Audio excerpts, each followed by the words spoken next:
Thank you so much. It's great to be back. Um, it's I watched. Hey, don't make me emotional already. That's not fair. But yeah, it's good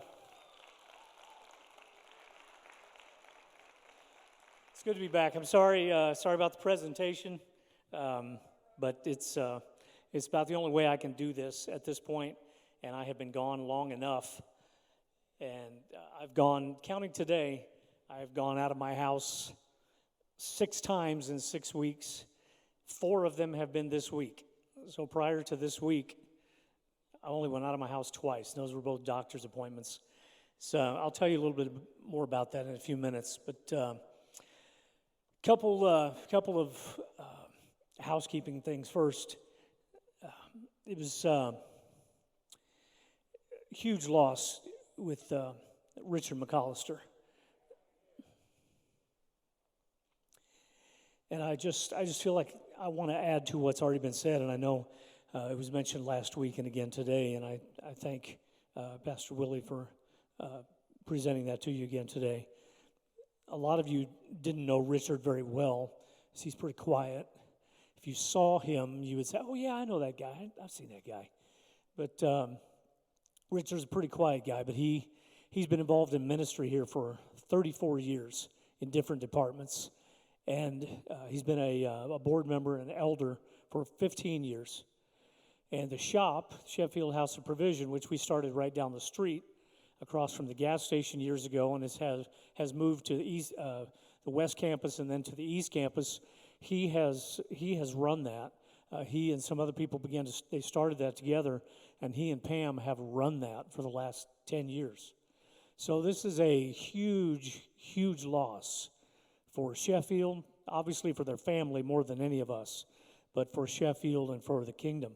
And so one of the things I've been kind of taking to God is he's going to have to raise some people up, because it's going to take a couple of people stepping up to fill his shoes. And so my understanding of God leads me to believe that God is already preparing some people to do some different things. And so that's worth noting. Richard was a great man. He was a man of God, and he had a gift of prayer and intercession. So we will miss him dearly.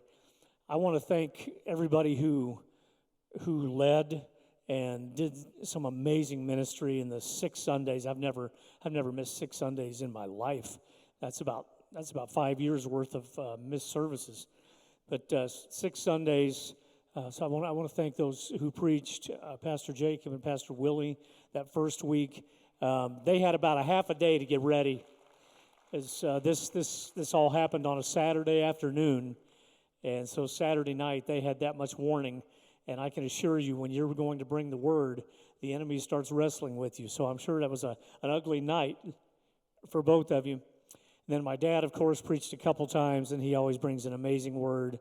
And so that was nice. Pastor Mike Tossman and Pastor Randy brought great messages. Appreciate them doing that. Pastor Austin, as always, did a fantastic job. And Pastor Roger Horn, it was great to have him last Sunday. Loved having him in the house. It was great to have him back, and I felt very honored that he was able to fill this pulpit after so many years of being elsewhere in ministry.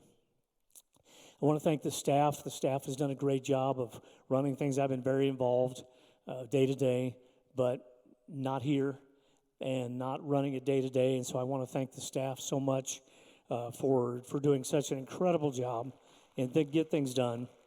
And I want to mention specifically that Pastor Nicole, who is COO, has done an amazing job running Point.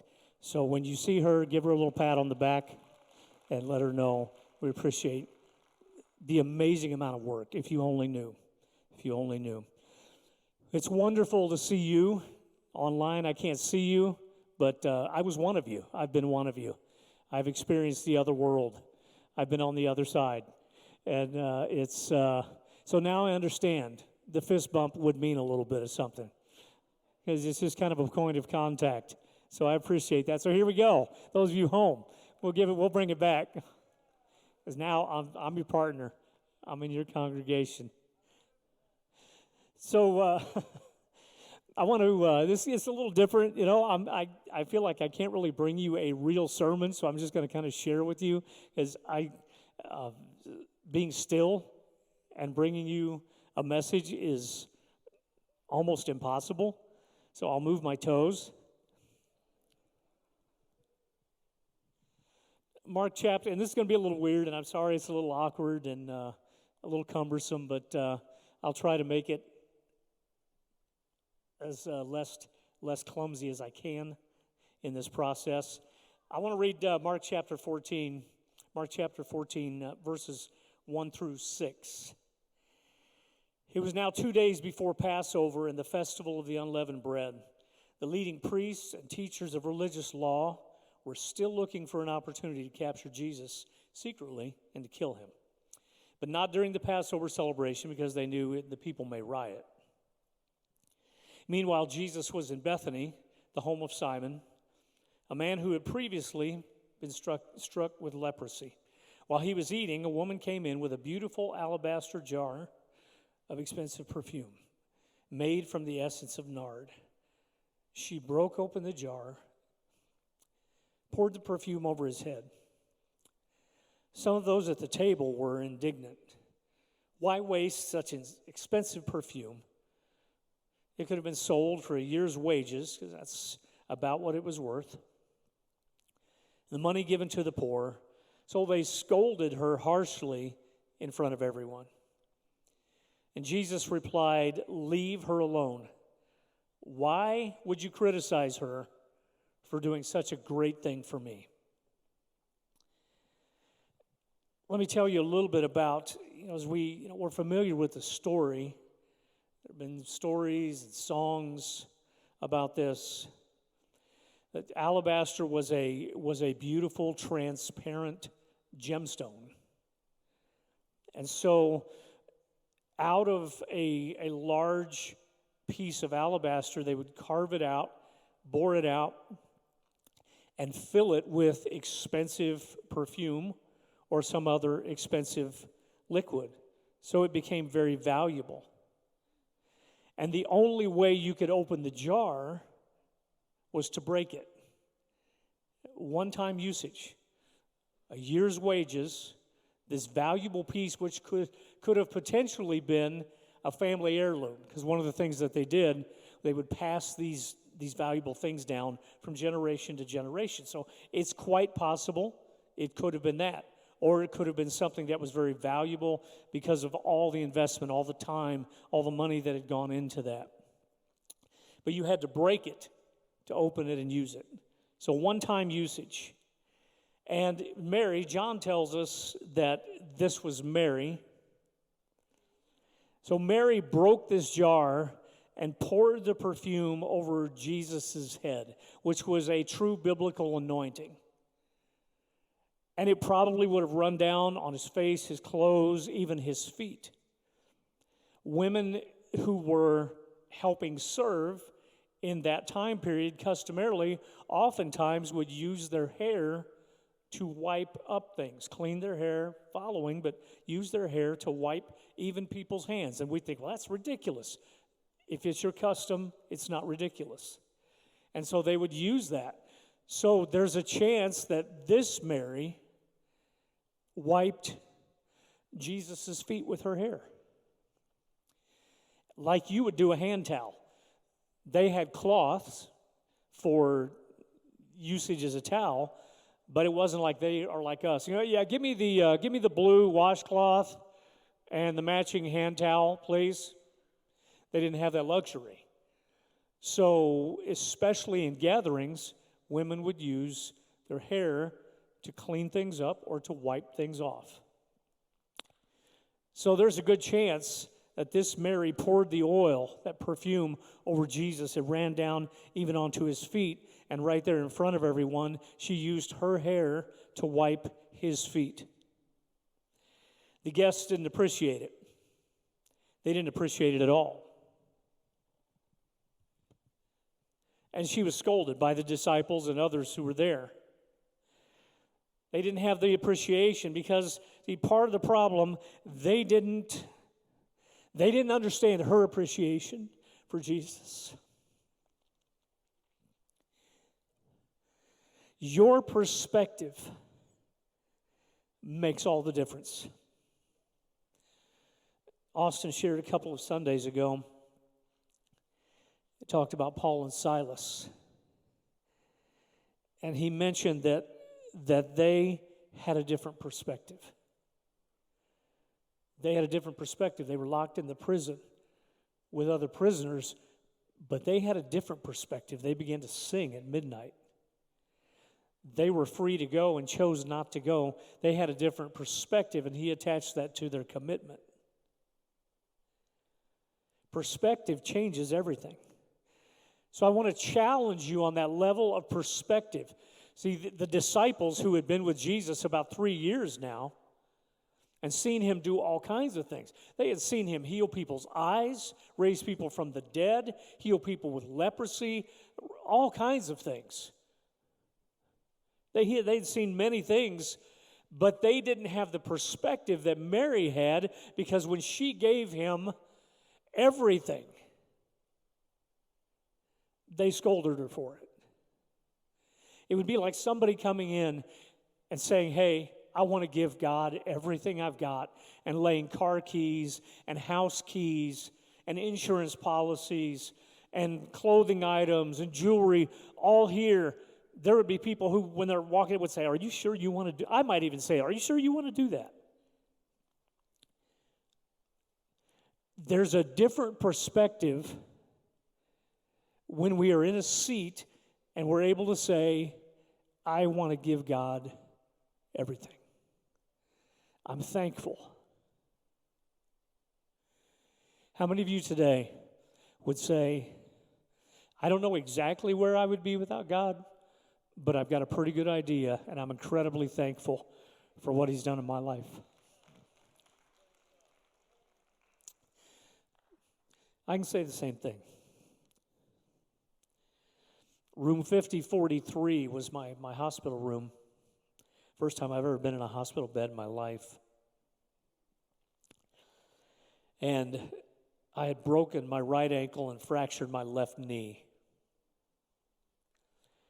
And so at that point, night number 1, the understanding was they were going to have to do surgery on both things. Which simple math tells you I'm down, and is not a good thing. One leg, one ankle, the other knee, no weight bearing for 6 weeks. They were telling me you're going to be bound to a wheelchair and a bed. We're going to start you on blood thinners right now because you're not going to be moving. Okay, that's new. And I've never even missed a day of work in my life for being sick up to this point. I was the guy who got some perfect attendance awards in school just because I wanted to. Got sick once a year maybe, some years. It was a brand new thing for me. And so I was in room 5043. And that first night, I woke up at about 2 a.m., because they kind of left me alone that first night. They didn't check me every 18 seconds. They kind of eased me into that. But that first night, they had like a do not bother or disturb or something, so I was okay with that. And I woke up about 2 a.m., and I've never had this in my life. Some of you have, I'm guessing. It was a moment for me when everything kind of hit. Have you ever had a moment like that? Have you ever had a day like that? Where it's like all the pain all of your history, all of your stuff, everything you've been through. And I woke up at 2 and my legs were shackled, both legs, couldn't do anything. And I'm laying there in that bed thinking, I'm going to be like this for at least 6 weeks. And everything hit. I felt anxiety that I've never felt. I felt confusion that I've never felt. I felt vulnerability that I've never felt. I'm pretty low maintenance. I'm a guy who doesn't like to ask people to do something that I can do for myself. I'm not a fan of asking people who work here or here to do this for me if I can do it. Suddenly I'm helpless, and more than that, it was like there was a spiritual downpour in a bad way on me. And everything hit. It was like my entire life was flashing before me. I've never experienced it before. I know some of you have in much worse situations. So I'm there, and I literally had that moment where I just thought, I'm going to lose it. I'm going to lose it. I'm going to go bananas here. They're going to have to come in, and then they're going to handcuff me to the bed. And then I'm going to be screaming words backwards that they don't even understand. And so I'm laying there. I'm trying to breathe. I'm practicing everything I know to stay calm and to keep my mind from going over the edge. I felt like I was on an edge, and everything in the world was pushing me to try to get me off that edge. And suddenly I thought, worship.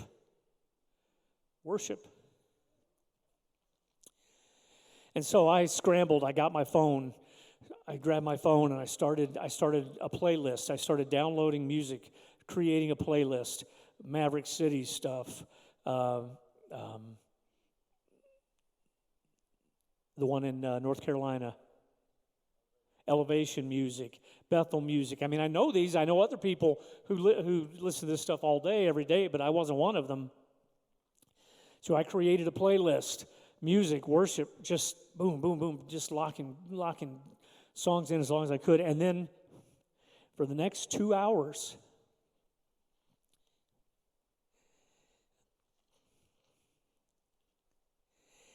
it felt like I've never had this in my life. And I know it's all very personal and you're having to relate to it through somebody.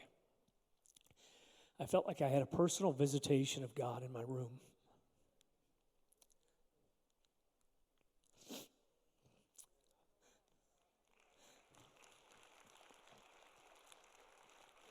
I've never had it. I've never had anything like that. All I could do, and I'm glad they had a do not disturb sign on my door, as I was that guy, I was the extremist, laying in my bed listening to worship music.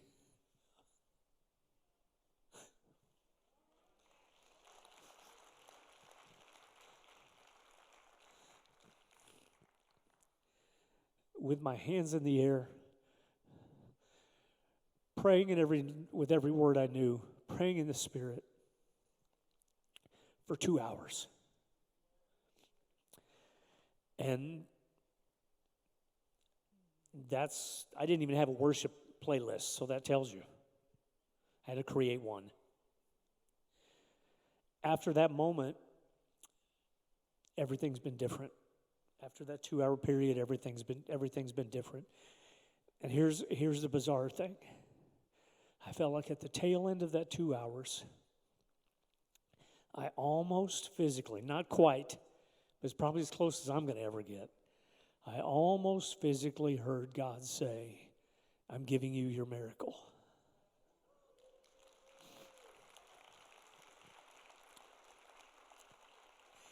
And I'm telling you this because God is the same for all of us. So I'm not any more special to him than you are. It's kind of ironic, Isaiah, it's kind of ironic. Probably the last 4 times I preached, 5 times I preached, 3 of those times I talked to you about surrender.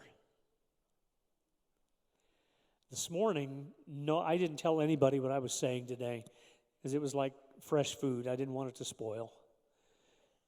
The songs were surrender. And I knew when I was laying in that hospital bed, and since, I know as much as I would not choose this is part of a surrender. Because it's one thing to surrender a thing. It's another thing to surrender your entire image and being and everything you are and represent and stand for and are used to. Surrender became a word. I wasn't afraid of it, but it means a little something different to me now.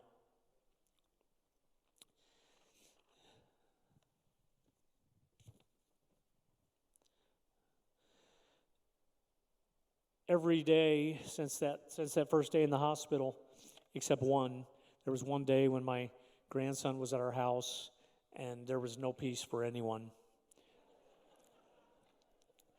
But every day except that one day, I have started every single morning off with my worship playlist.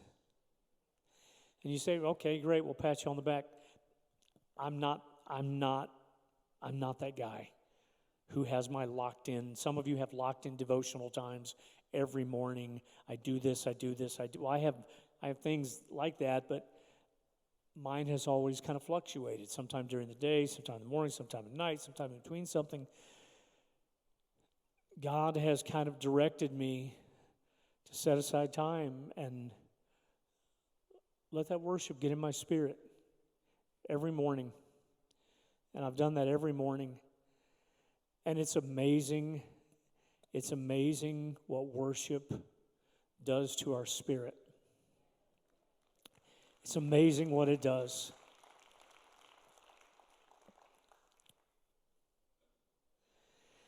Even in the midst of the storm, you can have peace. He can still calm the storms. Pastor Jacob preached a while back on the storm and the disciples in the boat. And I've actually been thinking about that, kind of a back burner type thought since then. And I think that's kind of a picture in the book of Mark. There's kind of a picture of us as we live life with the disciples in this boat. The disciples are in the boat, and it says a mighty storm rose up, and they were afraid for their lives, and Jesus was asleep in the stern or the back of the boat. And we know Jesus would calm the storm. We know he could. We know he eventually did. Why then did the disciples have to wake him up? Well, I challenge you with this potential truth. There are often times, because this is a picture to me, there are often times we're living our life with Jesus, with God, in relationship, but we need to wake him up. We need to wake him up in our lives. And, I've been a Christ follower and led people to Christ and all facets of that. And, I'm obviously all in for that. But there are still places in me, parts of me, that I had to wake Jesus up. I had to wake God up and incorporate more of the Spirit in my life. And you think, well, this, we're borderline. No, I think this is the way it's supposed to be. We're supposed to keep Jesus awake in our life, in all aspects of our life, especially when the storms are there. Which ends up leading us to waiting. We wake him up, we end up waiting.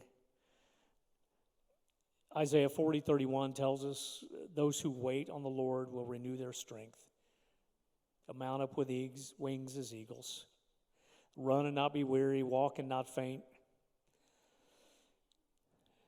Renewing that strength. It seems to be kind of passive. Wait on the Lord, just wait, passively wait, but it's really active.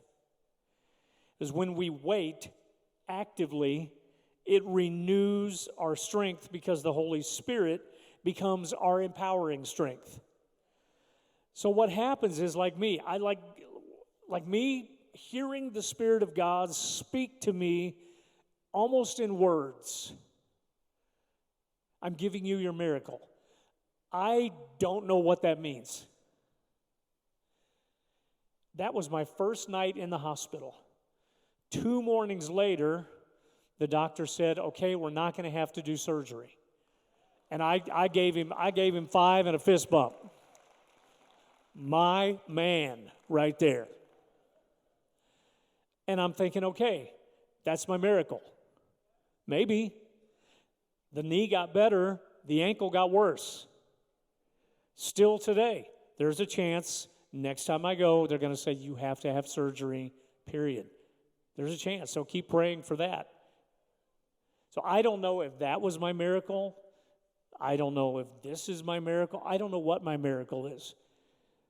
I mean, to me, it's a miracle that I didn't have to have surgery. I was able to leave the hospital, and my knee has gotten rapidly better, so I can actually walk normal on at least one leg, which is life-changing. So maybe that's my miracle, but I kind of have this gut feeling that I haven't seen it yet.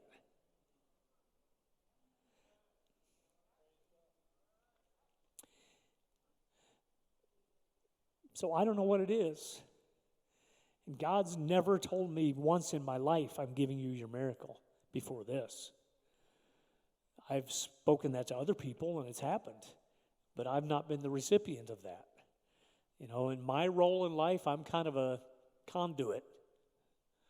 I give good stuff to other people, and I'm happy for it. I usually don't need it or ask for it for myself. But God said, I'm giving you your miracle. So now I'm just waiting.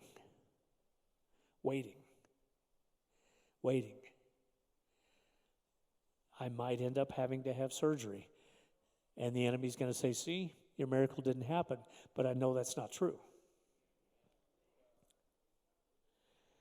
Because God is still God, and he's still the same, no matter what little things enter into the pathway.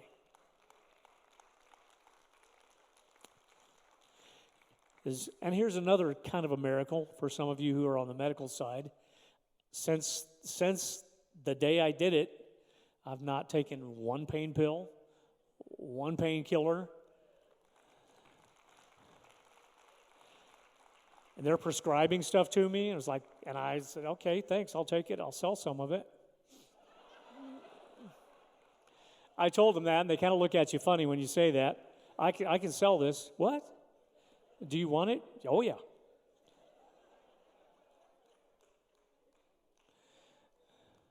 We've got a little shop set up in the back here.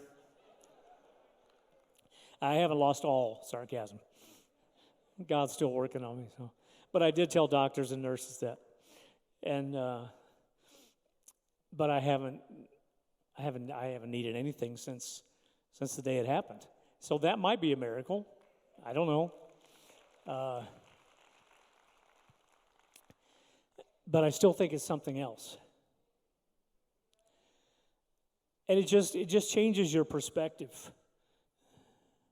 Waiting, and this kind of waiting, the active waiting that it's talking about is waiting expectantly, waiting with eagerness, waiting, hoping, looking. So waiting on the Lord is not just kind of sitting back and rocking. It's anxiously, eagerly, hopefully waiting. Earl Downing sent me a poem that he wrote when he was very sick, and I thought, I'm reading this today. My breath escapes me, my joints are flared. The pain is palpable. Isolation has found me. She awaits beyond the door of 19. Darkness has engulfed me. I feel it. This thing which has me in her shackles, the good parts mock. They scoff at the pain. Whilst the hesitant embrace me, hurting, downtrodden, forbidden, I'm one with my companions. There is another also, but he feels my loneliness. He sees my desperation. In the sweetest of his understanding, he sees deeper, deeper still. He sees me. No, my Lord, please. But he gently bespeaks me. Deeper, deeper still, my child. Where no one can see the innermost thoughts. Take me, child. No, my Lord, not there. I can't, Lord. In the sweetest of devotion, the grandest of tenderness, he does not take, he carries. Further down, deeper down, uncovering many layers like blankets, exposing the great fever, shaking, chattering, engulfed in delirium in the rage of ineptitude. With the clamor of chattering teeth, his breath he bespeaks me. The seeming contemptuous exchange he delivers. Delight I have found here, deeper still in my Lord. In juxtapose I embrace, as my Lord takes yet another step, deeper to the pit, his illumination I embrace. God cares so much about us. If you're going through a time and you think maybe God doesn't care for you at this point, it's not the same. This is not the God that you're used to. This is not the relationship you've known. This is not what you chose to follow him to receive. He still cares about you, and he still has you. See, everything affects us. What happens there affects us here. What happens here affects us there. And it's about perspective. We don't know what God is getting ready to do in our life. No one in this room knows what God is preparing your heart for. Whatever you're going through right now is preparing you for what's next. And it may not always be good. Sometimes it's going to be bad. Because God was speaking, surrender to me, surrender to me. And I thought he was talking to you. Tell you something else that happened. About 7 months ago, God spoke to me, and he said this clearly. I was not in a hospital room, and I was not in some kind of weird fog. God spoke to me clearly and said, worship is the key. Okay, here's me. I came back, I thought about it, and I thought, okay, worship's the key. So I told Pastor Nicole, I said, I don't know what God's going to do, but he told me worship is the key. So in the future here, we're going to need to be ready to do some different things in worship because God told me worship is the key. And I believe that is true, but after about 24 hours in that hospital room listening to worship music, my mind went back and I said, God, what you told me and I thought was for the church was actually for my healing.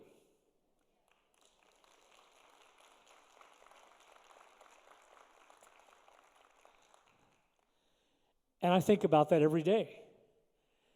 As God spoke that to me clearly, and I had no idea where to file that. So I put it in the place I thought it went.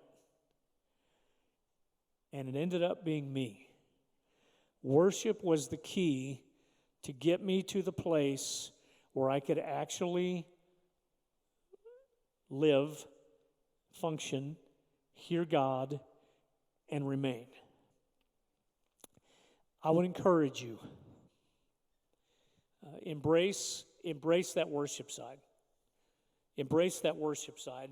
And I've said that before, and I'd love to be surrounded by people who are worshipers, and I consider myself a worshiper, but worship has a whole new meaning to me now. There's a whole other dimension of worship for me now. As I just kept thinking when I was laying in that hospital bed, and every song that came on, I just continued to worship God with my hands in the air, tears running down my face, not so much engulfed in my situation, but engulfed in the Spirit. And I was so across that line, I wasn't even concerned about somebody coming into my room. And that's not me, because I'm always concerned about what's around me.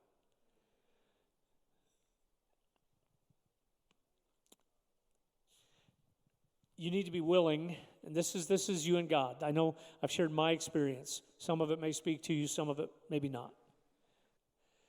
But you need to be willing to allow God to move you in and take you through a place that gives you a different perspective. And when God's leading you, you need to go.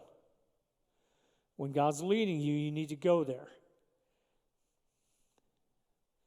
Different perspective. Paul and Silas, different perspective. They were in the worst of situations. Their perspective allowed them to make it out. Mary, with the alabaster jar that she broke, people scorned her for it, tried to humiliate her. But see, from her perspective, Jesus was everything. He was everything. So allow God to speak some new perspective to you. And undoubtedly, there's a number of you in the room. God is nudging you about something even now. His perspective, surrender has a lot to do with it. And some of you, God's been pushing you towards something or away from something, and you just can't let it go. Trust me, there are ways for natural happenings to accomplish God things in your life. There are. I haven't driven a car in 6 weeks. I can't do much of anything. I hate to have people have to wait on me. I want to help the waiters and waitresses in restaurants. And Annette is having to serve me. Could I get a bottle of water? Unbelievable. And I'm much better now than I was weeks past. Much better than what I was a month ago, trust me. First couple weeks were pretty tough.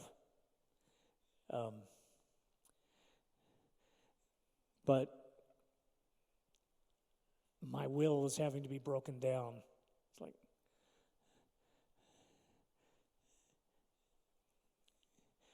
and it's just surrender, and it's perspective. And I told you, I didn't plan on bringing this up. I told you, somebody in the room will remember. I told you probably 10 weeks ago, 9 or 10 weeks ago. Yeah, I'm not, I'm thankful. I know I'm blessed, and I'm thankful every day that God's blessed me. I know I live blessed. I'm not really the type of guy to just thank God every day, wake up and thank God that I'm breathing and this and that every day.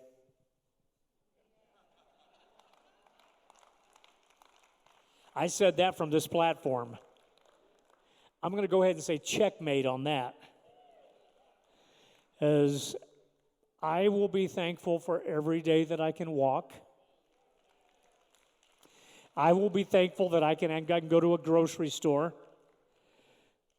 I will be thankful that I can come to church and function normally. I want to be a guy from this point forward who's thankful for the small things that I took for granted. And I apologize for not being there before. But it's a matter of perspective. You've probably heard me say many times, everything can change in 5 minutes. Well, yeah.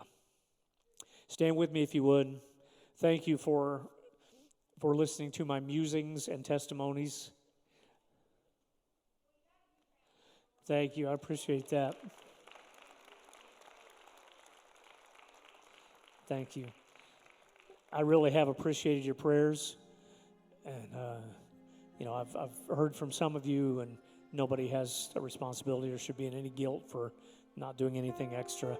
But I've heard for some of you, and then have relationships with a lot of you. And, I've been very thankful to hear that encouraging words, but counting on your prayers. Counting on your prayers. I'm going to pray this over you, as I have no doubt that God is speaking perspective to a lot of you in the room. And I'm not going to try to define that in this moment, but I know He is. I know He is. So allow God to give you that different perspective that others may not have. Maybe everybody in your family, they don't have that perspective. People you work with, your circle of friends, they don't have that perspective. Determine that you're going to have that perspective. I view things a little differently. And I'm going to allow God to walk with me every day. One of the things, I have a whole list of things that God spoke to me that I haven't even mentioned, and I don't know if I ever will. But one of them was this, and this was one that He wanted me to bring to you. And I say this in a very first person way, so excuse that if that sounds offensive, but that's how I received it. One of the things God spoke to me to tell you was that in order for you to lean on Him, you've got to be close enough to lean on Him. We want to lean on Him and His understanding, but a lot of times we're not close enough to actually lean on Him. I've learned through this that if you're going to lean on somebody, which first 2 or 3 weeks, I couldn't even stand up without help. That's a very horrible place to be. I sympathize with people who are in much worse states. And I realize that if somebody's not real close to you, you can't really lean on them. Extending a hand doesn't do it. You got to be close enough to actually put your weight on them. And from that, God spoke to me to say that to you. To lean on Him, you've got to keep Him close enough to lean on. Heavenly Father,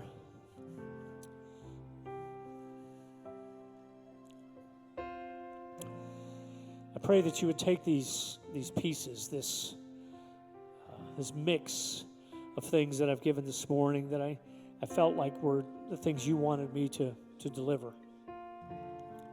God, I pray that they would speak to open hearts and open minds.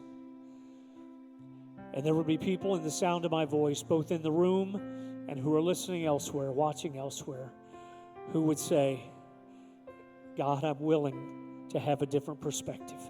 I want to be one with a different perspective, to the point of saying, I need you to adjust my perspective, God. And we know that's a big admittance. But God, I pray that we would be that open to you.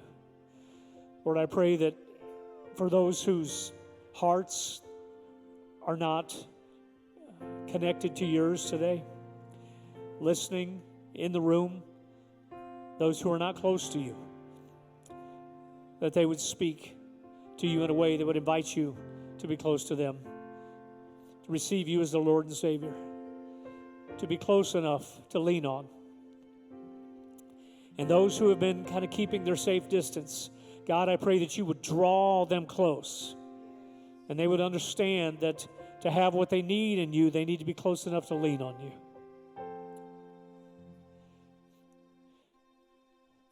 So I thank you, as painful as it's been culturally, I thank you for the revelation you've given me. And God, I pray that I never get beyond the place of thankfulness and perspective. I ask you to do your work in everyone listening and watching. Pray that you would raise us up in strength and holiness. Allow us to walk with you. God, allow us to be in relationship with you that fosters strength in us as we wait. As we wait. So many of us are in a waiting mode. As we wait, we gain strength. Because your power is giving us strength. We commit ourselves to you. Pray that you keep everybody safe. And bless us as we leave your house. In Jesus' name, amen. Amen. God bless you. Thank you very much. I plan on being here next Sunday as well. Thank you. Have a safe week and a blessed week.